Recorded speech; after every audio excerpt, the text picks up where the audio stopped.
Hello বন্ধুরা, আমি আজকে শোনাচ্ছি তোমাদের দুই স্বামী স্ত্রীর একটা কাহিনী। এই তো রোদ্দুর, জানো কি রোদ। এই রোদের মধ্যে দুই স্বামী স্ত্রী কোথাও একটা গেছিল। এখন স্ত্রী বলছে স্বামীকে, হ্যাঁ গো, আমার না মাথাটা কীরকম একদম ভিতরে টন টন করে, টন টন করে।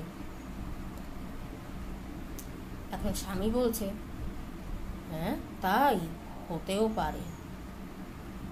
স্ত্রী বলছে, কেন কেন?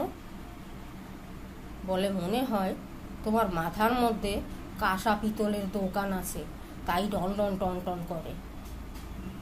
ভিডিওটা তোমাদের কেমন লাগলো? যদি ভালো লেগে থাকে লাইক, শেয়ার, কমেন্ট করবে, আর আমার চ্যানেলটাকে একটু সাবস্ক্রাইব করবে।